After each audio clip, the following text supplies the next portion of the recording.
स्खलन करवा कौन सी व्यक्ति हृदय आघात देवा आमर उद्देश्य नुहे। जदि यह सहित कहार सामंजस्य थाए तेबे यह केवल एक संयोग हिसाब से मन कर प्रभु जगन्नाथ कृपा समस्त मंगल हो।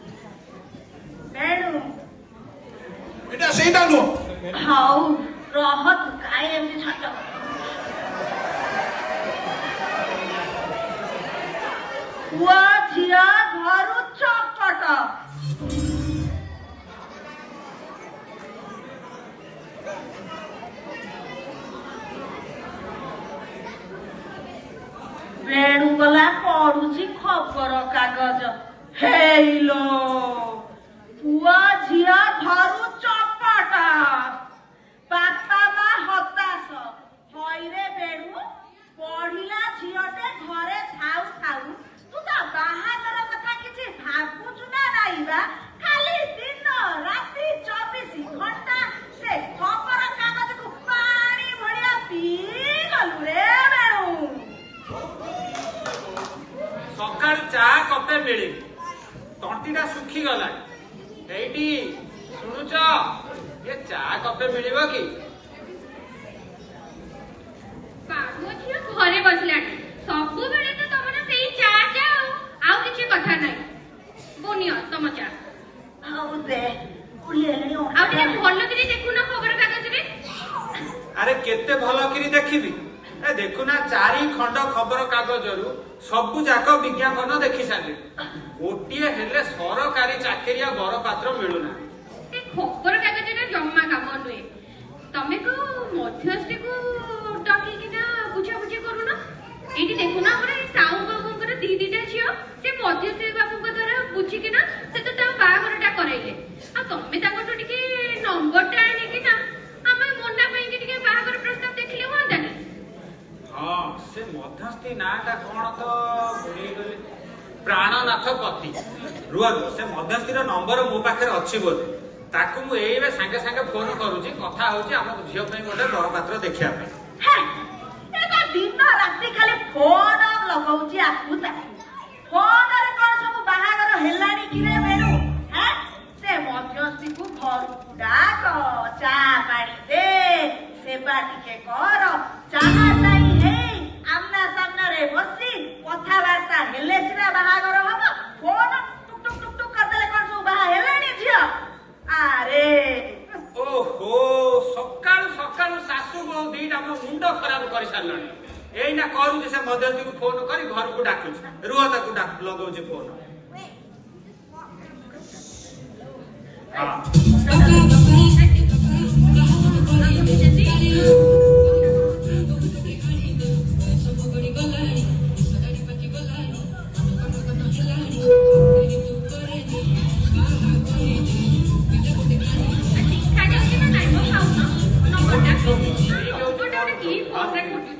हरि बोलो हुड़ुहुड़ी मां ताली उठा ताली ये कहतिले आज्ञा के प्राणनाथ बाबू कहतिले कि हां हां आज्ञा आपण किए आज्ञा मु बेणुधर ए कांडिया पदारू कहूछ आज्ञा आपण टिके हम घर आडे केते बेले आसु नांती कांडिया पदार बेणुधर बाबू हां आज्ञा आपण का झिया ना मोनालिसा हां 25 वर्ष हां रंग गोरा आज्ञा इंजीनियरिंग चाकरी आपण ता पाई योग्य बर पात्र टिके खोजुछंती ठीक कहली तो हां आज्ञा आपण पूरा खाता काम करिके रखिछन आउ आज्ञा डेरी न करी जल्दी हम घर आडे टिके आसन घरे बसी कथा बार्ता टिके हबा आसन आग हब मु एई पाखरे अछि एई 2 गज बाटरे सांगे सांगे आसिकी पहुंचुची हाउ आज्ञा आसन एडी सुनु जा से मध्यस्थी आगु कहले ए सांगे सांगे आसीबे तमे ताको पे टिके चाह जळखिया व्यवस्था टिके कर ए तमे पी सल्ला ना आई दियो चाटा सरी ना दे नहीं करो जा चाह जळखिया टिके व्यवस्था करे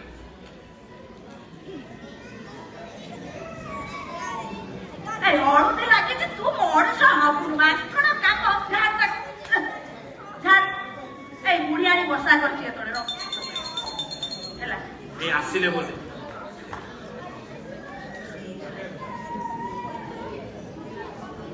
ଆଜ୍ଞା ପ୍ରଣାମ ବାବୁ ନମସ୍କାର ନମସ୍କାର ଆସନ୍ତୁ ହେଇଗଲି ଏ ଅଣ୍ଟାଟା ଭାଇ ଏଇପଟେ ବାଟ ଆସନ୍ତୁ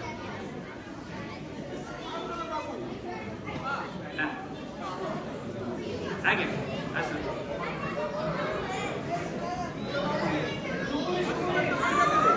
ଆଜ୍ଞା 50 ଟଙ୍କା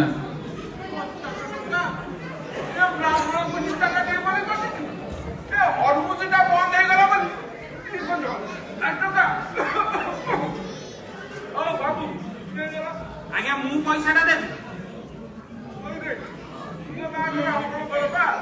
ପଇସାଟା କିଏ ଦେବା ଆଗକୁ ଝିଅ ବାହାଘର କରିବଟି ହଉ ହଉ ଆଜ୍ଞା ହଉ ଏଇ ନିଅ ବାପା ଏଇ 50 ଟଙ୍କା ହଉ 10 ଟଙ୍କା ଦେଇଥିଲେ ଥଣ୍ଡାଟା ପିଇଥାନ୍ତି ଥଣ୍ଡା କି କଣ ହଉ ବାପା ଦିଅ ଏଇ ନିଅ 10 ଟଙ୍କା ଦିଅ ହଉ ଥଣ୍ଡା କି ଯାହା ପିଆ ପିଇ କରିବ ହଉ ଆସ ଆସନ୍ତୁ ଆଜ୍ଞା ଆସନ୍ତୁ ବସନ୍ତୁ ଆସନ୍ତୁ ବସ ବାପା ବସ ଭଲ ପାନ ଚୋବଉଛ ଆଉ କହନ୍ତାନି କାହା ଘର କି ଆଜ୍ଞା ମନେ ପକେଇଛନ୍ତି ହଁ ଆଜ୍ଞା ଆପଣଙ୍କ ନମ୍ବରଟା ପାଇଲେ ଆପଣ ଏଇ ସାହୁ ବାବୁଙ୍କ ପରିଚୟ ପାଇଲେନି ହଁ ବୁଝିଲେ କହିଲେ କହିଲେ ବହୁତ କଥା କହୁ ହେଲେ ଆପଣଙ୍କୁ ମିଛ ମତେ ସତ ହେଲା ଶୁଣନ୍ତୁ ଏଇ ଯୋଉ ଅନ୍ତରାଷ୍ଟ୍ରୀୟ ନିର୍ଜନ ଆଉ ଆମ ଦେଶ ପ୍ରିୟଙ୍କା ଓ ଆଉ ଆମର ଏଇ ଯୋଉ ବିରୁଷ୍କା ଆପଣ କହୁଛନ୍ତି ସିଏ ବି ଆପଣ ସବୁ ମୋରି ଯୋଗାଯୋଗ ଦ୍ୱାରା ହେଲା ଆଉ ଏଇ ଆମର ବାବୁସାନ ଆଉ ଅନୁଭବ ଇଏ ଆମର ଯୋଉ ଓଡ଼ିଆ ଓଡ଼ିଆ କଳାକାର ସେଗୁଡ଼ା ସବୁ ମୋର ଖର୍ଚ୍ଚ କାର୍ଯ୍ୟ ଆଜ୍ଞା କିନ୍ତୁ ବାବୁସାନଟା ନା ଏଇ ପାଣି ପବନ ଭିତରେ ରହିକି ଟିକେ ପ୍ରକୃତି ଛଡା ହେଇଗଲା ନା ନହେଲେ ବାକି ସବୁ ଠିକ ବେଶୀ ଦୂର ଯାଆନ୍ତୁନି ମ ଏଇ ଆମ ନାଉ ଗାଁ ଦେଲି ନା ସତ୍ୟତା କହୁନା ସତ୍ୟତା ଫଟୋ ପଟିଆରେ ବୁଲୁଥିଲା ଯେ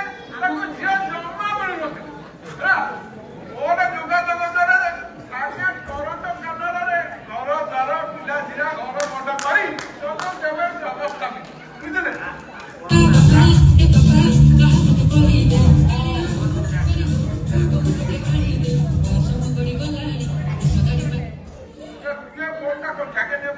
ଆପଣ ଆଜ୍ଞା ଯାଆନ୍ତୁ ହ୍ୟାଲୋ ହ୍ୟାଲୋ କିଏ କହୁଛନ୍ତି କି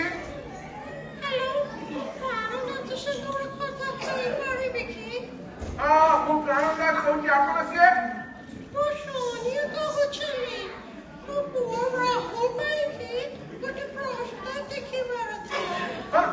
ମ୍ୟାଡାମ ମୁଁ ବୁଝି କଲାସ୍ତା ମ୍ୟାଡାମ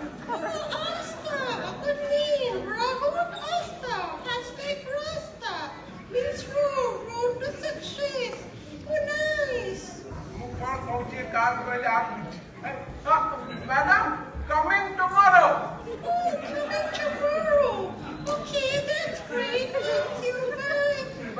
ଭଲ ଭଲ ଦେଖିଲେଟି ରାହୁଲ ପାଇଁ ପ୍ରସ୍ତାବ କଥା ହେଇଲାଣି ହେଲା ଆଉ କଣ କହିବି ନାଇଁ ଆଜ୍ଞା ଆଉ କଣ କହିବେ ଆପଣ ଆଜ୍ଞା ବସନ୍ତୁ ଏତେ କଥାବାର୍ତ୍ତା ହେଇ ଏତେ ବଡ ଲୋକ କଥା କହି ଆପଣଙ୍କ ତଣ୍ଟି ଶୁଖିଯିବଣି ଆଜ୍ଞା ହେଲା ଆପଣ ଟିକେ ବସନ୍ତୁ ଆଜ୍ଞା ଆପଣଙ୍କ ଭଳିଆ ମଧ୍ୟସ୍ଥିର ଯୋଗାଯୋଗ ପାଇଁ ମୁଁ ଆଜ୍ଞା ବଡ ସୌଭାଗ୍ୟ ଅନୁଭବ କରୁଛି ମତେ ଲାଗୁଛି ମୋ ଝିଅଟା ଉଠିଲା ବୋଲି ଜାଣ ଆଜ୍ଞା ନମସ୍କାର ନମସ୍କାର ନମସ୍କାର ବୁଝିଲେ ଥୋଇ ଦେଇଛନ୍ତି କଣ ସବୁ ଆଜ୍ଞା ଚାଟା ନିଅ ପାଣି ପିଉଛି ବନ୍ଦ କର ଆଜ୍ଞା ହେଇଟି କଥା କଣ କି ମୋ ଝିଅ ପାଇଁ ଗୋଟେ ସରକାରୀ ଚାକିରିଆ ବର ପାତ୍ରଟେ ଦରକାର ଆଜ୍ଞା ଦୁନିଆ ଯାଇ ନାଇଁ ଆଜ୍ଞା ଦୁନିଆ ଯୁଆଡେ ଯାଉ ଯୁଗ ଯୁଆଡେ ଯାଉ ମୋ ଝିଅ ପାଇଁ ସରକାରୀ ଚାକିରିଆ ବର ପାତ୍ରଟେ ଦରକାର ଏଇଠି ମଧ୍ୟସ୍ଥି ବାବୁ ମୋ କଥା ବୁଝିଲେ ମୋ ନାତୁଣୀ ସର୍ବପୂର୍ଣ୍ଣ ସମ୍ପୂର୍ଣ୍ଣ ଗୋଟିଏ ଚାଉଳରେ ଗଢା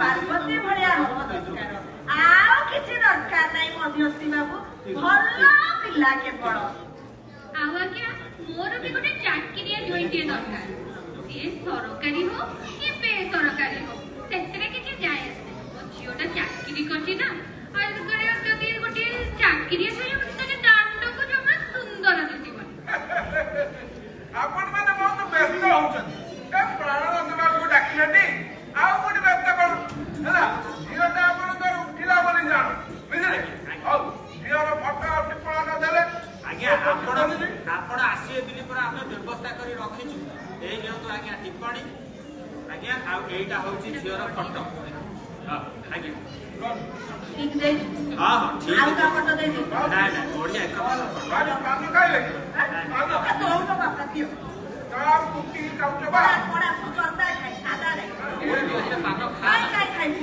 ବାପା ଖାଇଲା ବେଳକୁ କିଛି କରୁନି ନା ହଉ ଖାଅନି ଦେହଟା ଖରାପ ହବ ପାଟି ଖରାପ ହବ ଦେଖନ୍ତୁ ସେ କଣ ଆମର ଦିଆହେଲା ଆମର ଦିଆହେଲା ଗୋଷ୍ଠୀ ଦିଆହେଲା ଆଉ ଟିପ୍ପଣୀ ଦିଆହେଲା ଫଟୋ ଦିଆହେଇକି ଆଜ୍ଞା ଭଲ କି ଦେଖନ୍ତୁ ଆଜ୍ଞା ହେଇଟି ଟିକେ ଶୀଘ୍ର ବନ୍ଦୋବସ୍ତ କରିବେ ପାଣି ଦିଅ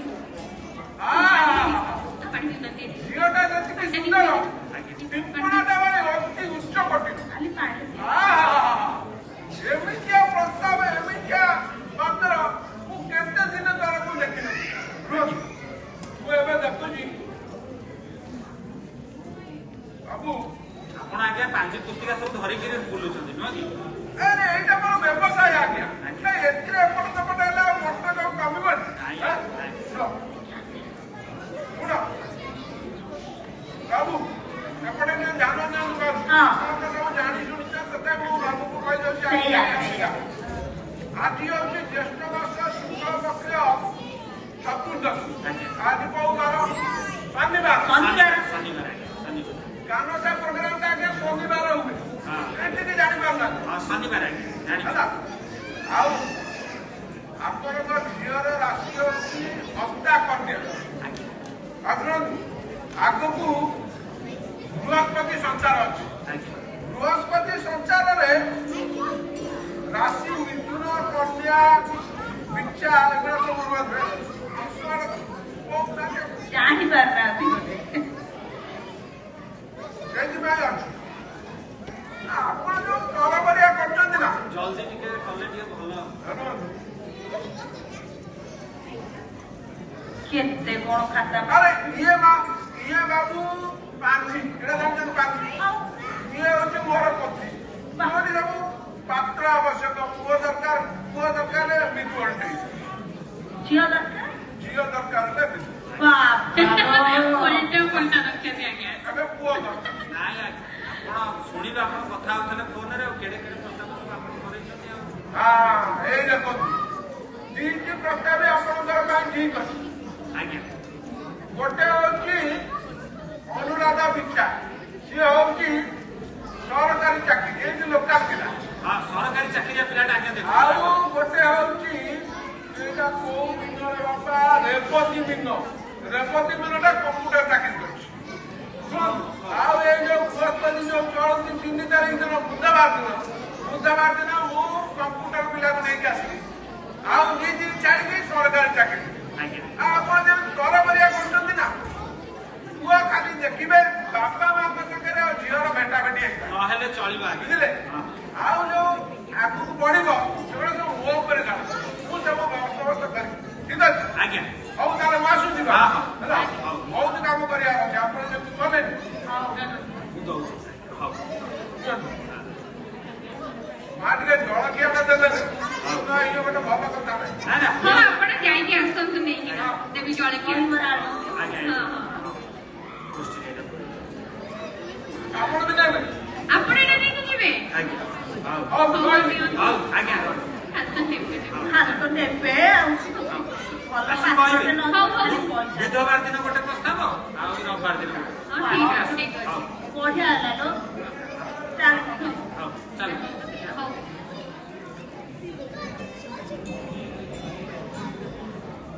ଏତେ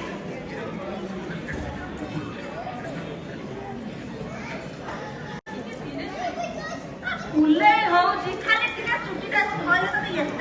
ହଉଛି ନା ରଙ୍ଗେଇ ଭାରି ରଙ୍ଗ ଆଲୋ ମୋନା ଜାଣିଛୁ ନା ଗୋଟେ କଥା ତତେ ଦେଖିବାକୁ ଆସୁଛନ୍ତି ଦେଖିବାକୁ କିଏ ବା କିଏ ଆସୁଛନ୍ତି ରୋହି ସାଙ୍ଗେ ଲିସିର ବାହାଘର ଥାଉ ମୁଢି ମତେ ଲାଗିଲା ତତେ ଦେଖିବାକୁ ଆସୁଛନ୍ତି ଏ ମତେ ଏ ବୁଢୀ ବୟସ କଣ ମଧୁବାଲା ବୁଝିଲୁ ନା ମୋନା ଓ ବାପା ଦିଟା ପ୍ରସ୍ତାବ ଦେଖିବାକୁ ଯୋଗାଡ଼ କରିଛି ତା ଭିତରୁ ଜଣେ ଆଜି ଆସିବଲ ତତେ ଦେଖିବା ପାଇଁ ହଉ ମୋନା ଯା ବେଶପଟା ହେଇଯିବୁ ବୁଝିଲୁ ଗାଲରେ ଭଲ କିନି ସୁଅ ପାଉଡର ଲଗେଇକି ଆସିବୁ ଯେମିତି ତୁ ପୁରା ରାଣୀ ମହୁମାଛି ଭଳିଆ ଜଳିବୁ ଆଉ ତୋର ଏ ଯୋଉ ଗାଲ ଦିଅଟା କାଶ୍ମୀରୀ ସେଉ ଭଳିଆ ଦେଖାଯିବ ଲୋ ମୋ କେଭେଇ ନାଚୁଣିଲ ମୋନା ବହୁତ ହେଇଗଲା ବା ଏଇ ମୋନା ତୁ ଯା ଜଲ୍ଦି ରେଡି ହେଇଯିବୁ ଗଲୁ ତ କାଇଁ ତୋ ଯୋଉ ଭଲ ଚୁଟିଟା ଆଣିଥିଲେ ନା ସେଇଟାକୁ ତୁ ପିନ୍ଧୁ ଆଜି ଏ ତୋ ବାପା ଫୋନ କରିଥିଲେ ଏଇଠି ସେମାନେ ଅଧା ବାଟରେ ହେଲେଣି ଆସୁଥିବେ ଏବେ ଆଉ ହଁ ହଁ ଆଉ ପୁଅ ଆସିଲେ ତୁ ଟିକେ ମୁହଁକୁ ତଳକୁ ବସିକି ନରମରେ କଥା କହିବୁ ହଉ ହେଲା ଆଉ ଇଆଡୁ ସିଆଡୁ କିଛି କହିବୁନି ଜମା ଧୀରେ ଧୀରେ କହିବୁ ଚାଲୁଣି କହୁଛି ଛୁଞ୍ଚି କିଲୋ କଣ କହିଲା ଏତେ ବରଷ ହେଲାଣି ବୋହୁ ଏଇ ଆସିଛି ଯୋଉ ନରମ କଥା ମୁଁ କଣ ଜାଣିଛି କିଲୋ କମଳି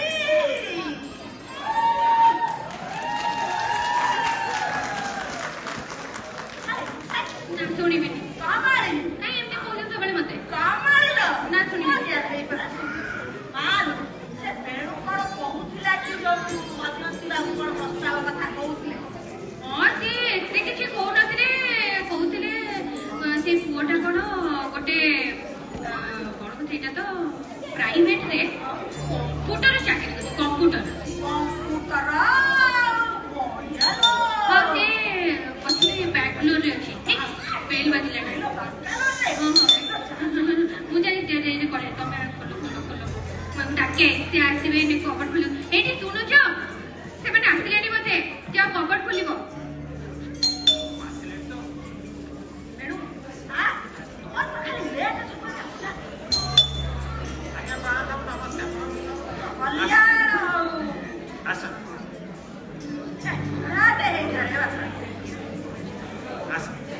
ଆସ ବସ ଆସ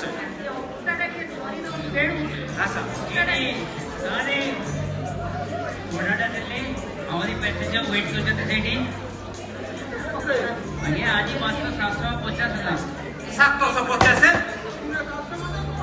ଆଜ୍ଞା ସେଇଠି ତ ଆପଣ ଅଟୋରେ ଆସିଥିଲେ ଆଉ ସେଇଟା ଅଳ୍ପ ବାଟ ଥିଲା ଆଜି ପୁରା ବାବୁ ଆସିଛନ୍ତି ଇ କାର ଲାଗିଲା ପୁଣି ଏସି ବି ଚାଲିଥିଲା ଆଜ୍ଞା ଏଇଟା ମୁଁ ଦେବି ବାପା ରୁହ ଆସ ମୁଁ ଦଉଛି ହେଇଟି ବାପା କହିଲେ 750 ଇଏ ହେଲା 750 ଆଉ ଏ ରଖ ଆଉ ଇଏ 10 ଟଙ୍କା କଣ ଟିକେ ଲେବନ ଚୁଆରିଆ ଖାଇ ହେଲା ହଉ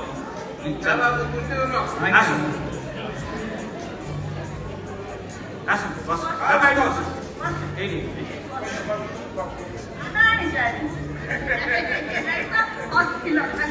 ହେଇଟି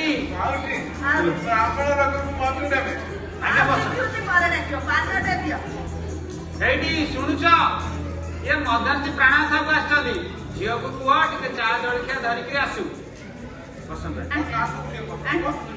ଆଗକୁ ଟିକେ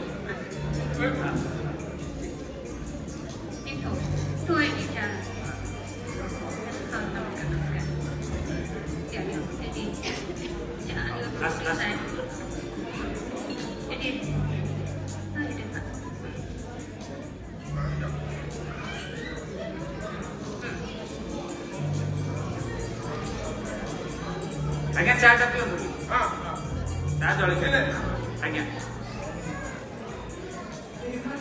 ଆଜି ଗରମଟା ଯୋଉ ହଉଛି ନା କଣ କହିବି ଆଜ୍ଞା ଭାରି ଗରମ ଆଜ୍ଞା ଏ ବର୍ଷ ଭାରତ ବର୍ଷ କଣ ପଶ୍ଚିମ ବର୍ଷରେ ଯେତିକି ଗରମ ଓଡିଶାରେ ବୋଧେ ଲାଗୁଛି ନିଆଁ ବର୍ଷୁଛି ଭାରି ଗରମ ଆଜ୍ଞା ଏସି ତ ନ ଲଗେଇଥିଲେ ନା ବାନ୍ଧି ଯାଇଛ ହଁ ଆଉ ବାବୁ ଆମର କମ୍ପ୍ୟୁଟର ଲାଗି ତ ମୁଁ ଜାଣିଲି ପରେ ଏସି ନଗଲେ ଚଳିପାରିବେନି ହେଲା ତାଙ୍କ ଯୋଗୁଁ ଭର୍ତ୍ତି ହେଲା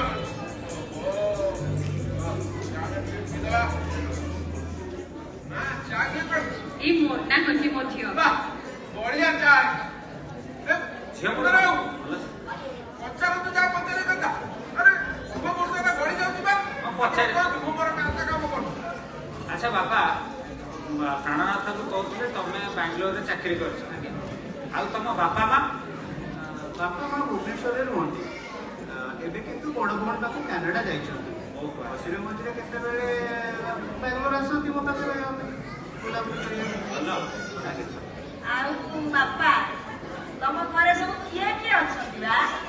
ଘରେ ବାବା ମାଙ୍କୁ ଛାଡ଼ିଦେଲେ ବଡ଼ ଭାଇ ଆଉ ଭାଉଜ ଅଛନ୍ତି ତାଙ୍କର ଗୋଟେ ଛୋଟ ପୁଅଟିଏ ଆଉ ସାନ ଭଉଣୀ ମୋର ପୁନେରେ ପାଠ ପଢୁଛି।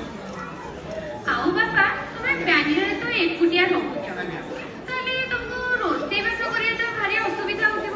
ବାଙ୍ଗଲୋର ମୋତେ ଅସୁବିଧା ଆଉ କ'ଣ ମୋତେ ରୋଷେଇବାସ ଭଲ ଜଣା ଭଲ ରାନ୍ଧି ବି ପାରେ ଅଫିସରୁ କାମ ସରିଲେ ଘରକୁ ଆସି ରୋଷେଇ କରେ ରାତିରେ ଆରାମସେ ଖାଇ ପିଇକି ଶୋଏ ଆଉ। ଏ ନଉନା ପୁଅ ତମେ ସିଙ୍ଗଡ଼ା ଟିକେ ଖାଉନ ସିଙ୍ଗଡ଼ା ଖାଉ ଖାଉ। ଆଚ୍ଛା ପ୍ରାଣନାଥ ବାବୁ କହୁଥିଲେ ଝିଅ ଆପଣଙ୍କର ଇଞ୍ଜିନିୟରିଂ କରି ଚାକିରି କରିଛି ଇଞ୍ଜିନିୟର ପଚାରି ପାରିବି ତ? ଝିଅକୁ ହଉ ପଚାର ପଚାର ଆଚ୍ଛା ତୁମର ବାହାଘର ପରେ ଚାକିରି କରିବାରେ କିଛି ଅସୁବିଧା ନାହିଁ ତ? ତମେ ଚାକିରି କରୁଛି ଆଉ ଟିକେ ମୁନା ଜୋରେ କହୁଥିଲ। ଆଚ୍ଛା ଆଉ ଗୋଟେ ଜିନିଷ ପଚାରିବି ମୋର କିଛି ଦିନ ପରେ ଅନସାଇଟ୍ ହେଇପାରେ ମାନେ ବାହାରକୁ ଆପ୍ରୋଚ୍ ଯିବାର ତୁମର ସହିତ ଯିବାରେ ବାହାରକୁ କିଛି ଅସୁବିଧା ନାହିଁ ତ? ନା ମୋର କିଛି ଆପତ୍ତି ନାହିଁ କୋଉଠିକି ହେଇପାରେ ମତେ ବି ବାହାରକୁ ଯିବାର ଇଚ୍ଛା ଅଛି ବହୁତ ବଢିଆ ହବ। ଠିକ୍ ଅଛି। ଆଚ୍ଛା ବାପା ଆଜ୍ଞା ତମେ ତ କହୁଛ ବାହାରକୁ ଯିବ ବୋଲି ଆଜ୍ଞା ତମର ଘରେ ଜମି ବାଡି ଘରେ ତମ ଜମି ବାଡି କେତେ କଣ ବାପା ମୁଁ ତ ରହିଲି ବାଙ୍ଗାଲୋରରେ ବାହାରେ ଘର ବାଡ଼ି ଜମି ସବୁ ବାବା ବୁଝାବୁଝି କରନ୍ତି ମୋର ସେସବୁରେ କିଛି ଜ୍ଞାନ ନାହିଁ। ଆଉ ବାପା ତମେ ବାଙ୍ଗାଲୋରରେ ତ ରହୁଛ ଆଜ୍ଞା ଆଉ ତମେ ସେଠି ଘର ଭଡ଼ା ନେଇକି ଗୃହସ୍ଥୀ ଜୀବନ ଯାପନ କରିପାରିବ ତ? କାରଣ ମୁଁ ଶୁଣିଛି ସେ ବାଙ୍ଗାଲୋର ସହରଟା ଭାରି ମହଙ୍ଗା। ମୁଁ ସେ ଏତେ ବି ନୁହେଁ ମୁଁ ସେମିତି ମାସକୁ 2 ଲକ୍ଷ ଟଙ୍କା କମାଉଛି ସେମିତି ବି ବାହାଘର କରେ କିନ୍ତୁ ଝିଅ ବି ତ ଚାକିରି କରିବ ନା। ହେଲେ ବାପା ଆଜ୍ଞା ମୁଁ କଣ ଆଜିକାଲି ସବୁ ଟିଭିରେ ଦେଖୁଛି କଣ ସବୁ ଏଆଇ ହରିକା ଆସିଲାଣି ଆଜ୍ଞା ଆଉ ଯାହା ଯୋଗୁ ଏଇ ଯିଏ ସବୁ କମ୍ପ୍ୟୁଟରରେ ଯିଏ ସବୁ କଣ ଚାକିରି ବାକିରି କରୁଛନ୍ତି ଭାରି ଛଟେଇ ହଉଛି। ଆଚ୍ଛା ତମେ ଯୋଉ ଚାକିରି କରୁଛ ତାର ସ୍ଥାୟିତ୍ୱଟା କେତେ? ଆଜ୍ଞା ମୋର ବଡ଼ ଅସ୍ଥାୟୀ ସଂସ୍ଥା ଆଜ୍ଞା ଘର ସଂସାର ଚାଲିଛି ନା ନାହିଁ ମ ଆଉ ବାବୁଙ୍କର ତ ଦରମା ଏତେ ଆଉ ପୁଣି ବିଦେଶ ଗମନ ଯିବାର ବାଟ କହୁଛନ୍ତି କହିଲେ ଆଉ ଶୁଣନ୍ତୁ ଆଜ୍ଞା ଯାହା ହେଲେ ବି ସରକାରୀ ଚାକିରିଟା ଆମର ସ୍ଥାୟୀ ଚାକିରି ବେଳେ ଦରମା ମିଳିବ ଚାକିରି ପରେ ପେନସନ ଅଛି ଅସ୍ଥାୟୀ ଯୋଉ ଆମର ଚାକିରିରେ ସେମିତି କଣ ଅଛି ଆଙ୍କର? ରୁହ ଏତେ ସବୁବେଳେ କଣ ଏତେ ଗୋଟେ ଚାକିରି ଚାକିରି ନା ପଚାରୁଛ ରୁହ ଟିକେ। ଆଉ ବାପା ତମ ଘରେ ନିଷ୍ପତ୍ତି ସବୁ କିଏ ନିଅନ୍ତି? ମତେ ଘରେ ତ ଆମର ମାତ୍ର 4 ଲୋକ ଏଇନା ଅଛୁ ବାବା ମା ଭାଉଜ ଭାଇ ଆଉ ମୁଁ କିଛି ବି କିଛି ଅସୁବିଧା ହେଲେ କିଛି ବୁଲା ହେଲେ ସମସ୍ତେ ମିଶିକରି ବସି ଚର୍ଚ୍ଚା କରି ନିଷ୍ପତ୍ତି ନଉ।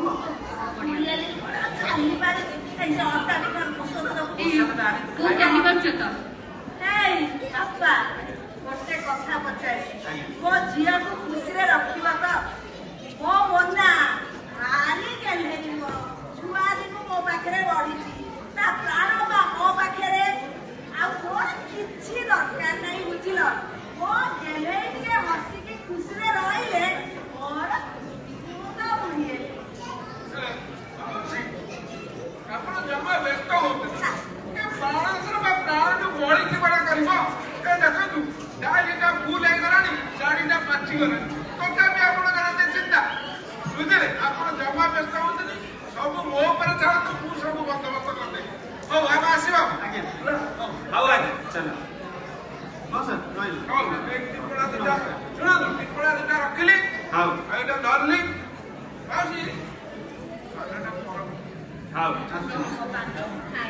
चल चल हौ रहिलिया हौ बाबा ଆଜ୍ଞା ରହିଲି।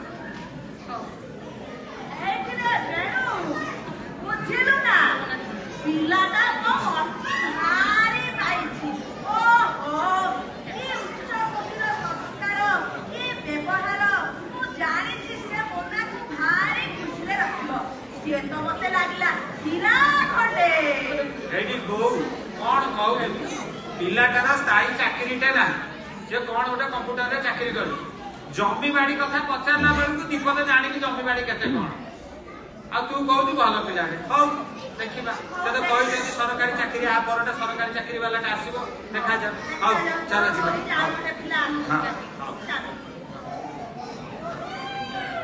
ଆଜି ବା ଖଣ୍ଡେ ସବୁ ସଫାସୁତୁରା କରିଛି। ଆଜି ସରକାରୀ ଚାକିରି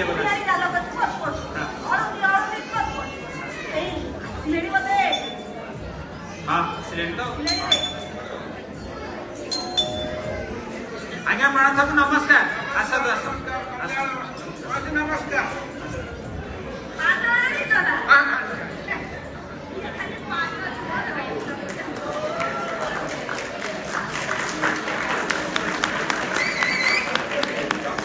ଆସନ୍ତୁ ଆଜ୍ଞା ବସନ୍ତୁ ଏଇଠି ଆସନ୍ତୁ ଆଜ୍ଞା ପଇସା ହେଲା କି ନାଇଁ ନାଇଁ ନାଇଁ ଆଜ୍ଞା ଆଜି ପଇସା କଥା ଉଠିବା ନାହିଁ ଏଇଟାକୁ ଆମ ବଡ ଆସିଛନ୍ତି ଏଇ ଯୋଉ ଦେଖୁଛନ୍ତି ଗାଡି ବି ତାଙ୍କର ରାସ୍ତା ବି ତାଙ୍କର ୟାଙ୍କଠୁ ପଇସା ନେବି ପୁଣି ମତେ ଏଇଠି ଗାଡି ଚଲେଇବା ଅଛି ଟି ବାବୁଲି ତମେ କଣ କରୁଛ ଇଏ ମୋଠୁ ପଇସା ନବ ହଉ ହଉ ଯା ଯା ବାହାରେ ଯା ଯା ଗଲାବେଳେ ପୁଣି ଯିବା। ଆଜ୍ଞା ହଉ ଆସନ୍ତୁ ଆଜ୍ଞା ବସନ୍ତୁ ଆସ ଆସ ଏଇଠି ଏଇଠି ଏଇଠି ଏଇଠି ଶୁଣୁଛ ସେ ଆସିଲାଣି ଏ ମଦନ ଝିଅକୁ ଆସିଲାଣି ଝିଅକୁ କୁହ ଟିକେ ଚା ଜଳଖିଆ ଆଉ ଆଜି ସାଙ୍ଗରେ ଟିକେ ମିଠା ମିଠା ଧରିକିରି ଆଣିଥିବ ଆଜି ସରକାରୀ ଚାକିରିଆ ବାଲା ଆସିଛନ୍ତି ଆସ ବାପା ବସ ଏଇଠି ଆସ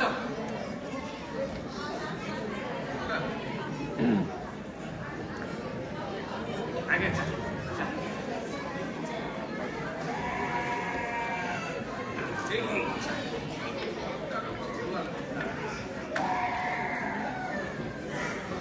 ବାବାନି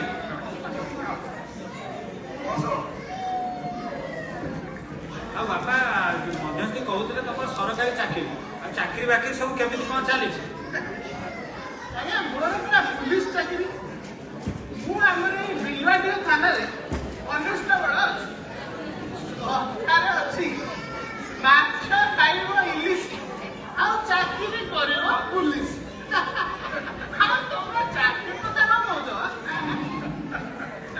ନାଇଁ ନାଇଁ ମାନେ ଆପଣ ଏଇ ଚାକିରି କଥା କଣ କହୁଛନ୍ତି ସାର୍ ଝିଅର ବାପା ନା ଟିକେ ତ ପଚରା ଉଚରା କରିବେ ନା ଆଜ୍ଞା ବୁଝିଲେ ହଉ ପଚାର କିଛି ନାହିଁ ଆଉ ବାପା ତମ ଘରେ ସବୁ କିଏ କିଏ ଅଛନ୍ତି ମାଉସୀ ମୋର ବଡ ଭଉଣୀର ବାହାଘର ହେଇଯାଇଛି ବାପା ତାକୁ ବଢିଆ ଜାନି ଯୌତୁକ ଦେଇ ଗୋଟେ ବଢିଆ ଘରେ ବାହାଘର କରିଛନ୍ତି ଆଉ ଘରେ ରହିବେ ବାପା ବୋଉ ଆଉ ମୁଁ ଏଟା ବଡ ଘରେ ଆମେ ମାତ୍ର ଏଠି ଆଉ ବାପା ପାଠ ସାଠ ସବୁ କୋଉଠି ପଢିଛ ପାଠ ହଁ ଏଇ ଆମ ଗାଁ କଲେଜରେ ବିଏଟା ପଢୁଛୁ ହେଲା ତ ବାପା କହିଲେ ପୁଲିସ ଚାକିରିରେ ରଖେଇଦେଲେ ରହିଗଲେ ଆଉ ତାହେଲେ ତମେ ବି ମୋ ମୋନା ଇଞ୍ଜିନିୟର ଆରେ ବେଣୁ କୋଉଟା ବଡ କିରେ ଏଇଠି ବୋଉ ଏ ସରକାରୀ ଚାକିରି ପରା ସରକାରୀ ଚାକିରି ଆଗରେ ଆଉ ତୁ କହୁଛୁ ଇଞ୍ଜିନିୟର ବି ଆଉ ବଡ ସାନ କିଏ ଅଛି ସରକାରୀ ଚାକିରି ଆଉ ତୁ ପୁଣି ସେ କଥା କହୁଛୁ ଆଚ୍ଛା ବାପା ତମର ଜମି ବାଡି ସବୁ କେତେ କଣ ବାପା ଆସିଷ୍ଟାଣ୍ଟ ସବ୍ ଇନ୍ସପେକ୍ଟର ଥିଲେ ଆଚ୍ଛା ଚାକିରି କାଳରେ 15-20 ମାଣ ଜମି କରିଦେଇଥିଲେ ସବୁ ରାସ୍ତା କରିବା 15-20 ମାଣେ ଜମି ସେ ପୁଣି ସବୁ ରାସ୍ତା କଡିଆ ଜମି ବାପା ବି ପୋଲିସରେ ଚାକିରି କରିଥିଲେ ତାହେଲେ ପେନସନ ବି ତ ମିଳୁଥିବ ହଁ ଯେ 50,000 ଟଙ୍କା ମିଳେ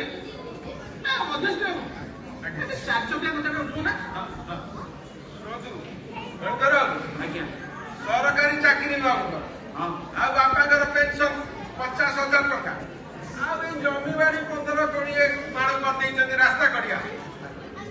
ବାହାଘର ହବା ପାଇଁ ଖାଲି ଜାନି ଯୌତୁକ ଦେବେ ବୋଲି 4 ଚକିଆ ଲୋକ ଖାଲି ଲାଇନ ଲଗେଇ ଦେଇଛନ୍ତି। ଆପଣ ଯଦି ମୋ କଥାକୁ ବିଶ୍ୱାସ କରନ୍ତି ଚେକ୍ ପାଇଁ ଡାଉରୀ ଆପଟା ଖୋଲିକି ଦେଖୁନାହାନ୍ତି।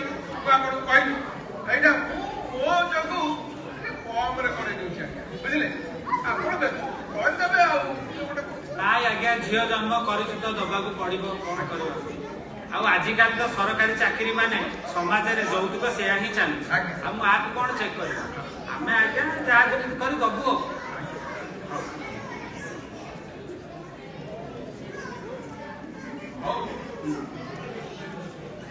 ପଚାରିବାର କିଛି ଅଛି? ପଚାରିବେ ବାପା ଝିଅ କିଛି ପଚାରିବ? ନାଇଁ, ମୋର ତ ସେମିତି କିଛି ପଚାରିବାର ନାହିଁ। ଆଚ୍ଛା, ଯଦି କହୁଛ ମୁଁ ଗୋଟେ କଥା ଜାଣିବାକୁ ଚାହେଁ। ଆଚ୍ଛା, ତମକୁ ରୋଷେଇ ବାସ ଆସେ? ନା ଅଳ୍ପ ଟିକେ ଆସେ। ବ୍ୟସ୍ତ ହୁଅନି ବାପା, ବାହାଘର ପୂର୍ବରୁ ମୋ ଝିଅ ସବୁ ରୋଷେଇ ଶିଖିଛି। ନ ଶିଖିଲେ ମୁଁ ବୋଉ ଶିଖେଇ ଦେବନି। କିନ୍ତୁ ଗୋଟେ କଥା, ବାହାଘର ପରେ ରୋଷେଇବାସ ମୋ ବୋଉ କରିବନି, ତମକୁ ରୋଷେଇବାସ ସବୁ ବୁଝିବାକୁ ପଡିବ। ବୁଝିଲେ ମଧ୍ୟସ୍ଥି ବାବୁ? ଆମ ଘରେ ସବୁ ରବିବାର ଦିନ ମଟନ ଟିଏ ହୁଏ, ଲୋକ ଆସି ଦେଇଯାନ୍ତି। ତ ମୋ ବାପାଙ୍କୁ ଆଉ ମତେ ମଟନ ଭାରି ପସନ୍ଦ। ସବୁ ରବିବାର ଦ୍ୱିପହରେ ମଟନ ଟିଏ ଖାଇଦେଇ ଆମେ ତାଙ୍କ ଦେଖିଦଉ। ଆଉ ବାପା ବାପା ଇଏ ମୋ ନାତୁଣୀ ବାହାଘର ପରେ ଚାକିରି କରିବ ଟି? ଆଉ ଚାକିରି ବାକିରି କଣ? ରୋଷେଇବାସ କଥା ବୁଝିବେ ନା? ତାହେଲେ ତମର ଗୃହସ୍ଥିଟା କେମିତି ଚଳିବ? ଗୃହସ୍ଥି? ଓକେ ଭାଇ ମତେ ଟିକେ ଦଉନା। 2 ଦିନ ହେଲା କହୁଛ ପାନ ଦେବି ଚୂନ ଟିକେ ଦଉନା। ତାଙ୍କୁ ଦଉଛ ଦିଅ। ବୁଝିଲେ? ପୁରୀ ଯେତିକି ଆସୁଛି ଦରମାରେ ଜମା ହାତ ବାଜିନି। ସେଥିରେ ପୁଣି ଅଛି ବାପାଙ୍କର 50,000 ଟଙ୍କା। ଆଉ ଯାହା ଘରେ ଚଳିବା ପାଇଁ ଆସିବାବପତ୍ର, ଘର ଜିନିଷ ପତ୍ର, ଆଉ 4 ଚକିଆଟା ସେଗୁଡା ତ ଯୌତୁକରେ ଆପଣ ଦେବେ। ଆଉ ବସ୍ତି ଚଳିଲା। ଆଉ ବାପା, ତମ ଘରେ ସବୁ ନିଷ୍ପତ୍ତି କିଏ ନିଅନ୍ତି? ବାପା ନିଅନ୍ତି। ଆଉ ଯଦି ବାପା ଘରେ ନାହାନ୍ତି ତାହେଲେ ସବୁ ନିଷ୍ପତ୍ତି ମୁଁ ନିଏ।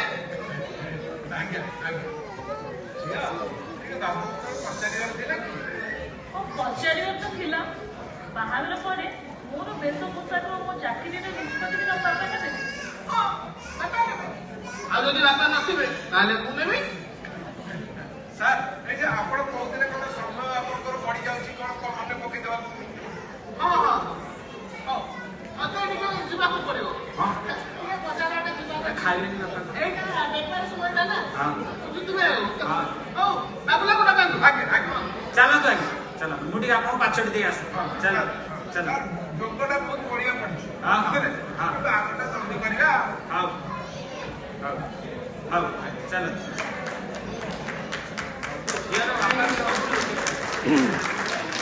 ପାନ ତକ ନେଇ ପଳେଇଲା ଏଡେ ଲୋଭି। ଆଲୋ କମଳି ମୋନା, ମୋର ପିଲାଟା ଜମା ବି ପସନ୍ଦ ହେଲାନି। ଅତି ଗୋଟେ ଗର୍ବି ଅହଙ୍କାରୀ ଆତ୍ମଗର୍ବ ଦେଖଉଛି, ବୁଝିଲୁ ନା? ଖାଲି ମାଥୁନା ଫେରେ ଫାରେ ଫୁଟାଣିଆ ରାମା କଷି ତଳେ ଜାମା। ପିଲାଟା ପୁରା ଉପର ଠାଉରିଆ, ଖୋଲାରେ ଯୌତୁକ କଥା ମାଗୁଛି। ଉପରି କଥା ବି ବାହାଦୁରୀ ମାରି ଏଠି ଖୋଲାରେ କହୁଛି। ମତେ ବି ସେଇ ପିଲାଟା ଜମା ତା ଚାଲି ଚଳନ ଢଙ୍ଗ ରଙ୍ଗ କିଛି ଭଲ ଲାଗିଲାନି। ମୁଁ ଶୁଣିଲେ ସେଇଠି ବାହା କରିବାକୁ ମୋ ଝିଅର ଜମା ଇଚ୍ଛା ନାହିଁ। ହଁ ବା, ମତେ ବି ଚାକିରି କରିବାକୁ ଦେବେନି। ଚାକିରି କରିବାକୁ ଦେବେନି। ଏତେ ଉଚ୍ଚ ଶିକ୍ଷିତ ମୋ ନାତୁଣୀ, ନା ଖାଲି କଣ କରିବ ମତେ କହନି? ଜମା ନୁହଁ। ନା ମୋର ଜମା ତ ଇଚ୍ଛା ନାହିଁ। ଆପଣ କଥା ହେବେ। ମାମାଳି ଦେଖିଲା 2ଟା ପିଲା ଆସିଲେ ଗଲେ। ସେ ମଧ୍ୟସ୍ଥିବାକୁ କଣ ପଚାରି କେତେ କାମ। ଶାଗ ଭାଜି ପରା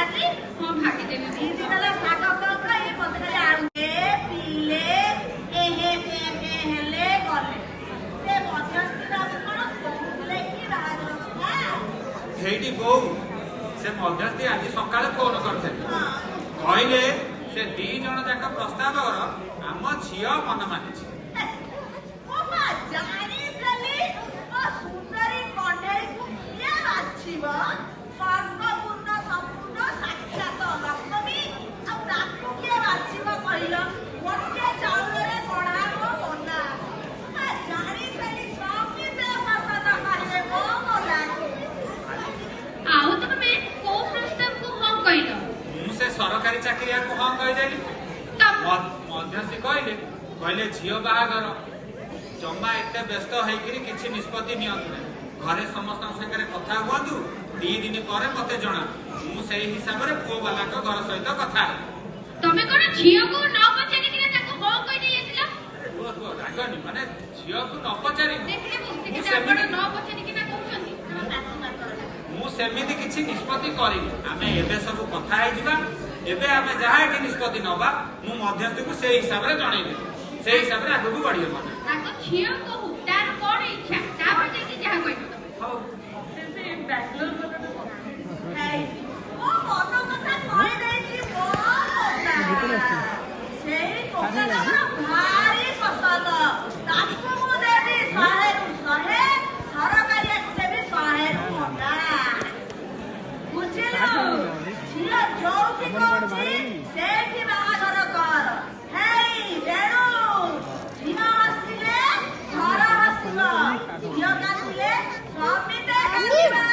କହି ଦଉଛି ମୋର ବି ସେଇ ବାଙ୍ଗଲୋର ପୁଅଟି ପସନ୍ଦ, ଆଉ ତାର ସେ ବିଦେଶ ଯିବ ରହିବ, ଯୋଉଟା କି ମୋ ମନର ସ୍ୱପ୍ନ।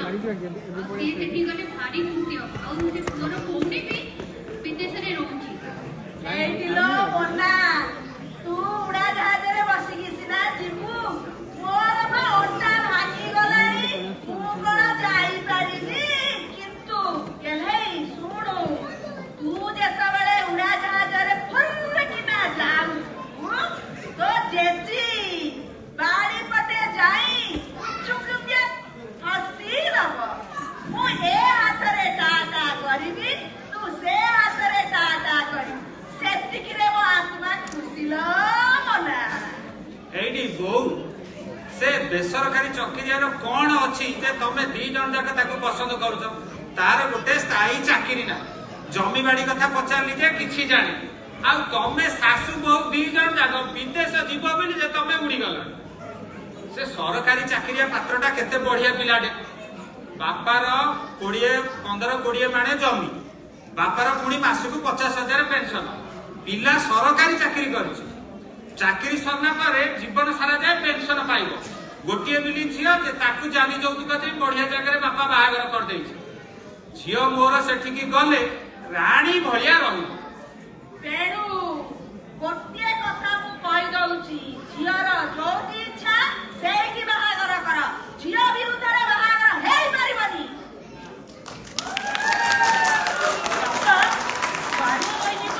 ସରକାରୀ ଚାକିରି ଆଉ ବାହା ହେବେନି, ମତେ ଏତେ ପାଠ ପଢି ଶିକ୍ଷିତ କଲେ, କିନ୍ତୁ ମତେ ମୋ ଜୀବନ ସାଥୀ ବାଛିବା ସ୍ୱାଧୀନତା ଦେଉନାହାନ୍ତି। ମୁଁ କଣ ଝିଅ ବୋଲି ମୋର କିଛି ସ୍ୱାଧୀନତା ନାହିଁ? ମୁଁ କଣ ପାଠ ପଢିବି ତମେ ନିଷ୍ପତ୍ତି କରିବ, ମୁଁ କଣ ପିନ୍ଧିବି ତମେ ନିଷ୍ପତ୍ତି କରିବ, କୁଆଡେ ଯିବି ନ ଯିବି ତୁମେ ନିଷ୍ପତ୍ତି କରିବ। ସେ ସବୁ ଠିକ ନଥିଲେ ବି ମୁଁ ସେ ସବୁ କଥା ମାନୁଥିଲି ବାପା, କିନ୍ତୁ ଆଜି ମୁଁ ମୋ ଜୀବନ ସାଥୀ ରୂପେ କାହାକୁ ବାଛିବି ସେଟା ବି ତମେ ନିଷ୍ପତ୍ତି କରିବ? ନାଇଁ ବାବା, ବୁଝିପାରୁନି ଆମ ଝିଅ ମାନଙ୍କର ଭୁଲ କଣ, ଆମେ କଣ ପାପ କରିଛୁ, ଏ ସମାଜରେ ଆମକୁ ଏତେ ନିମ୍ନ ସ୍ତରରେ କଣ ପାଇଁ ଦେଖୁଛନ୍ତି? ତାହେଲେ ଝିଅ, ତୁ ଏତେ ବ୍ୟସ୍ତ ହନା, ତୋ ବାପା ଯାହା କହୁଥିବେ ତୁ ଭଲ ପାଇଁ ହିଁ କହୁଥିବେ ନା, ତୁ କାହିଁ ଏତେ ବ୍ୟସ୍ତ ହଉଛୁ? ନାଇଁ, ମୁଁ ଶାଶୁ ଘରେ ବି ଶ୍ୱଶୁର ଆଉ ସ୍ୱାମୀ ନିଷ୍ପତ୍ତି କରିବା ମୁଁ କେମିତି ଚଳିବି?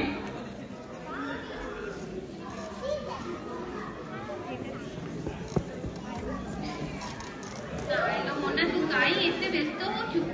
ବ୍ୟସ୍ତ ଜମା ହନା। କଣ କହୁଛୁ ବୋଉ?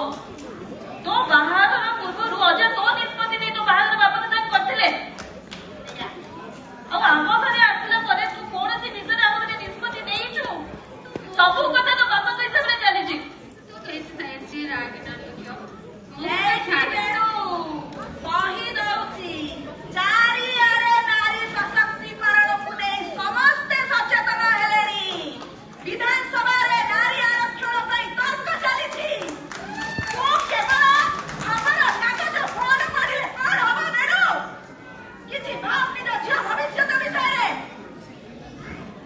ଜେଜେମା ବିଧାନସଭାରେ ଦରକାର କଣ ହବ? ଯେବେ ଯାଏ ସମାଜ ଆମକୁ ସମାନ ଭାବେ ଦେଖି ନାହିଁ, ବିଧାନସଭାରେ 33% ଆରକ୍ଷଣ ହଉ କି 50% ଆରକ୍ଷଣ ହଉ, ସେଥିରେ ଆମର କିଛି ହବ ନାହିଁ, ସେଥିରେ ବିଲକୁଲ କିଛି ହେବ ନାହିଁ। ଏ ସମାଜରେ ନାରୀର ସମାନ ଯୋଗଦାନ ରହିଛି। ଆମେ ଖାଲି କାଗଜରେ ଗୋଟିଏ ସଂଖ୍ୟା ହୋଇ ରହିଯିବୁ। ନାରୀର ସଶକ୍ତିକରଣ ପୂର୍ବରୁ ନାରୀକୁ ଆଗ ସ୍ୱାଧୀନତା ମିଳିବା ଦରକାର। ବିଧାନସଭାରେ ଆରକ୍ଷଣ ହେବା ପୂର୍ବରୁ ପ୍ରତି ଘରେ ନାରୀକୁ ସମାନ ଅଧିକାର ମିଳିବା ଦରକାର। ଆଜିର ନାରୀ ଆଉ ରୋଷେଇ ଘରେ ରୋଷେଇ କରିବା ପାଇଁ ଜନ୍ମ ହୋଇଯାଇ ସେ ମହାକାଶକୁ ଗଲାଣି। ଆଉ ଏ ଦେଶର ପ୍ରଗତିରେ ନାରୀର ସମାନ ଅଧିକାର ରହିଛି। ଆଉ ଆଜି ବି ଆମ ଭବିଷ୍ୟତ କଥା ଆମ ବାପା ଶ୍ୱଶୁର ସ୍ୱାମୀ ମଧ୍ୟ ଦଉଛନ୍ତି। ମୁଁ ବୁଝିପାରୁନି, ମୁଁ ଏତେ ଶିକ୍ଷିତ ହେଇକି ବି ମୋ ନିଜର ସ୍ୱାଧୀନତା ନେଇ ମୁଁ କାହାକୁ ମୋ ଜୀବନ ସାଥୀ ରୂପେ ବାଛିବି? ଆଉ ଚିନ୍ତା କର, ଯୋଉ ଝିଅମାନେ ପାଠ ପଢି ଶିକ୍ଷିତ ହୋଇନାହାନ୍ତି ତାଙ୍କର ଅବସ୍ଥା କଣ ହଉଥିବ? ମୋ ରାଣୀ, ସମୟ ବଦଳୁଛି, ତୁ ଜମା ବ୍ୟସ୍ତ ହନି ଲୋ ମୋ ପଟେ। ଦିନେ ନା ଦିନେ ସବୁ ଠିକ ହବ। ହେଇଟି ମା, ମୁଁ ତ ବାପାଟି। କୋଉ ବାପା କେବେ କଣ ତା ଝିଅର କେବେ ଖରାପ ଚିନ୍ତା କରେ ମା? ସେ ସରକାରୀ ପିଲାଟା କେତେ ନାଇଁ ବାବା, ସେ ସରକାରୀ ଚାକିରି ପିଲା, ସେ ଆମ ଘରେ 4 ଚକିଆ ଯୌତୁକ ମାଗୁଛି। ମତେ ସେଇ ପିଲାର ଚାଲି ଚଳନ ବ୍ୟବହାର ଜମା ଭଲ ଲାଗୁନି। ଏଇ ସମାଜରେ ଯୋଉ ବୋହୂ ମାନଙ୍କୁ ଜାଳି ପୋଡି ମାରି ଦିଆଯାଉଛି, କାଲି ସକାଳେ ମତେ ସେ ଜଳି ପୋଡି ମାରିଦେବେ ନାହିଁ କି ଭରସା ଅଛି? ଆଉ ଆପଣ ମତେ ନ ପଚାରି ମତେ ସେଇ ପିଲାକୁ ମୋ ସାଙ୍ଗରେ ବାହାଘର କରିବା ପାଇଁ ଠିକ କରୁଛନ୍ତି? ନାଇଁ ବାବା, ମୁଁ କଣ କହିବି? ବୁଝିପାରୁଛି ବାବା, ଆଜି ଯଦି ଆପଣଙ୍କ କଥା ମାନିକି ଯଦି ସେ ପିଲାକୁ ବାହା ହେଇଯିବି, ମୁଁ ନିଜକୁ କେବେ କ୍ଷମା କରିପାରିବି ନାହିଁ।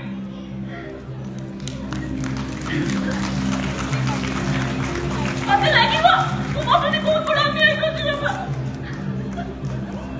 ହାଲୋ ମା, ମୁଁ ଜମା ସହିପାରୁନି। ତୁ ଏତେ କାନ୍ଦିଲେ ଗୋଳେଇ କାଖେଇ ମୋ ଜେଜେମା ଜମା ସହିପାରୁନି। କାନ୍ଦିନି ମୋ ଦୋଷ। ନାଇଁ ଜେଜେମା, ଦେବି ଲୋ, ମୁଁ ସେଠି ବାହାରିବି। ନା ନା, ତୁ ତୋ ବାପା କଥା ମୁଁ ବୁଝୁଛି, ରହ।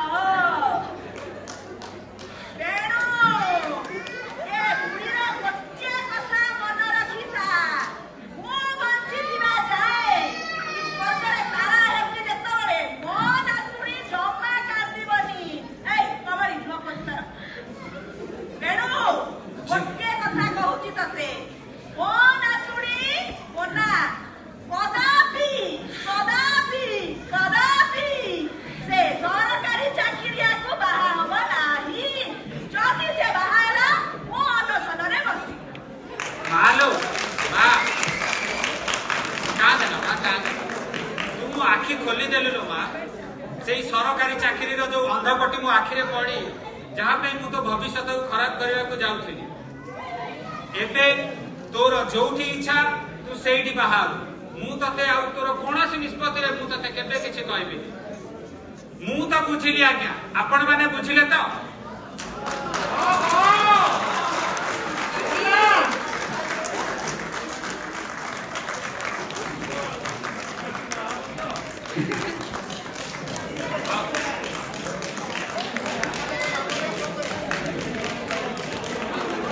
ताली ହେଇଯାଉ, ତାଳି ତାଳି ତାଳି।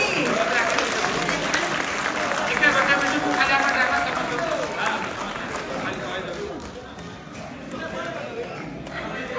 ଯୋଉମାନେ ଷ୍ଟେଜ ପଛରେ ଆମକୁ ବହୁତ ସହଯୋଗ କରିଛନ୍ତି,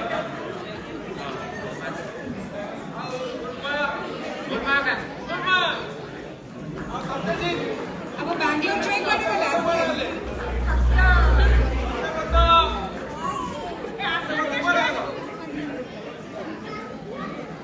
बहुत कम दिन में बहुत ये करी आम कर समस्त बहुत बहुत धन्यवाद।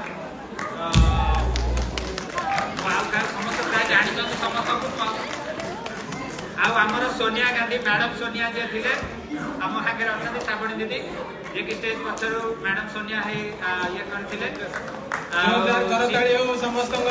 चिन्मयी जे कि माने स्क्रिप्ट रे बहुत इनपुट लेखार स्क्रिप्ट लेखार आरंभ करे तो समस्त को बहुत बहुत धन्यवाद आपण मैंने कहते आप समस्त को ये भल लगी आमर यहाँ गोटे नारी सशक्तिकरण पर यहाँ गोटे आम छोट प्रयास धन्यवाद धन्यवाद आशुतोष ଆପଣଙ୍କ ଡ୍ରାମା ସବୁବେଳେ ହସେ ଆଜି ତ କନ୍ଦେଇ ଦେଲା